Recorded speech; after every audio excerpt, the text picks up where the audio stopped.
आप? आशा करती हूँ आप सभी स्वस्थ होंगे। कोरोना वायरस की वजह से जो लॉकडाउन हुआ है, इस लॉकडाउन में अनुशासन, धैर्य, संयम और परोपकार, इसकी परीक्षा चल रही है और निश्चित ही रूप से हम सभी इस परीक्षा में उत्तीर्ण होंगे। इस प्रकार से जो हमारा ये पाठ्यक्रम है, ये लॉकडाउन से प्रभावित अवश्य ही हुआ है, किंतु यदि हमें लक्ष्य अपना निश्चित कर लें तो हम उस लक्ष्य पर निश्चित रूप से सफल हो सकते हैं। हमारी सोच सकारात्मक होनी चाहिए। हम और आप दोनों मिलकर ऑनलाइन के माध्यम से पाठ्यक्रम को गति प्रदान कर सकते हैं। आपने अभी 8th क्लास पास किया है और 9th क्लास में आए हैं। नया पाठ्यक्रम NCERT के पैटर्न पर नई पुस्तकें आप सभी ने डाउनलोड भी की होंगी और सब कुछ आपके कुछ सब्जेक्ट्स नए नए जो आपको पढ़ने को मिलेंगे। सब कुछ नया नया है। जितनी भी समस्याएं हैं उनका सभी समाधान इसी ऑनलाइन के माध्यम से हम और आप मिलकर करेंगे। आज मैं आपको बता दूं कि सोशल साइंस, इसमें 4 किताबें हैं 9th क्लास में।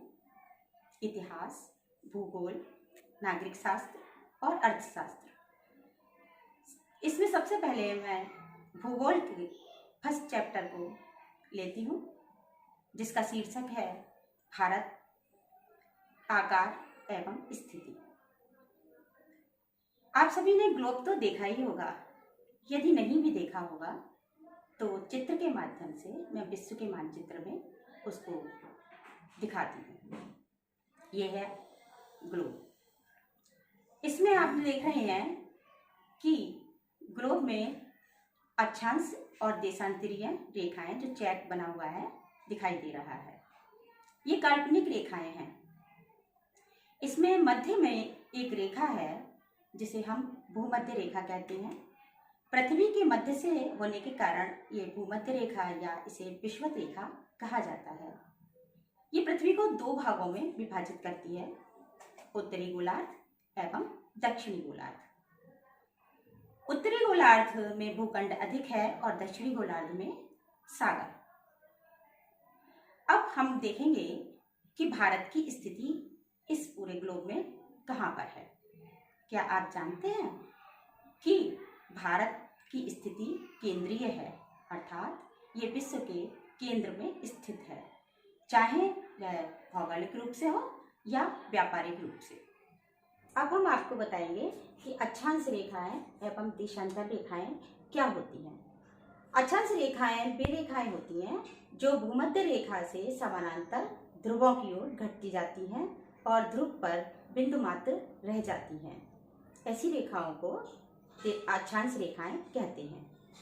एवं देशांतर रेखाएं वे रेखाएं होती हैं जो उत्तरी ध्रुव से दक्षिण ध्रुव को मिलाती हैं, अर्थात उत्तर ध्रुव से दक्षिण ध्रुव की ओर चलने वाली खड़ी रेखाएं देशांतर रेखाएं कहलाती हैं।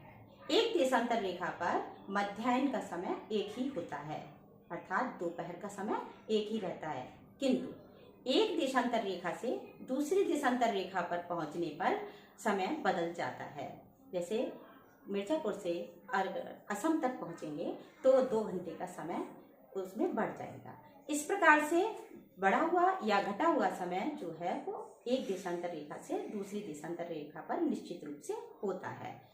तो इसी प्रकार से आपने समझा कि अक्षांश रेखाएं एवं देशांतर रेखाएं क्या होती हैं। अब मैं आपको भारत के मानचित्र में अक्षांशीय और देशांतरीय विस्तार के बारे में विस्तृत रूप से बताऊंगी।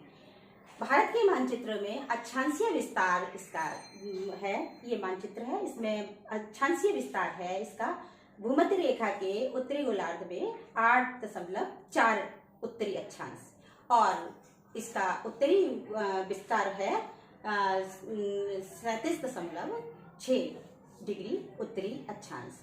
इसके बाद इसका जो देशांतरीय विस्तार है वह है 68.7 डिग्री पूर्वी देशांतर और 97.25 डिग्री पूर्वी देशांतर।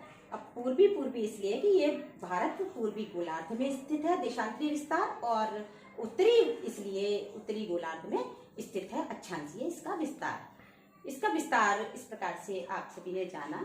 अब भूमध्य रेखा के उत्तरी गोलार्ध में कर्क रेखा होती है जो 23.5 अंश पर स्थित है। आपने कर्क रेखा, मकर रेखा 8th क्लास में पढ़ी होंगी, तो वो रेखा उत्तरी गोलार्ध में स्थित है 23.5 अंश पर, और हमारे भारत के मध्य से होकर गुजरती है। इसमें सूर्य जिस समय कर्क पर लंबवत होकर प्रकाश देता है और ऊष्मा देता है, इसलिए भारत में मई और जून में बहुत अधिक भीषण गर्मी पड़ती है। इस समय हम आपको बता दें कि इतनी भीषण गर्मी पड़ने का जो कारण है वो कर्क रेखा पर सूर्य का लंबवत चमकना। इस समय में जो कोरोना वायरस चल रहा है, ये इसके डीएक्टिव होने के लिए ये सबसे उत्तम समय है। हमारे भारत में अत्यधिक गर्मी पड़ेगी जिससे ये वायरस भी मर जाएगा। भारत के पूर्व में बंगाल की खाड़ी और पश्चिम में अरब सागर है। बंगाल की खाड़ी की तरफ अंडमान निकोबार द्वीप समूह है तथा अरब सागर की ओर लक्षद्वीप है। अब आप सभी ने भारत की स्थिति के बारे में विस्तृत रूप से जानकारी प्राप्त की है। अब इसके अतिलघु प्रश्न आप अपने उत्तर पुस्तिका पर लिखेंगे और उसके उत्तर याद करेंगे। धन्यवाद।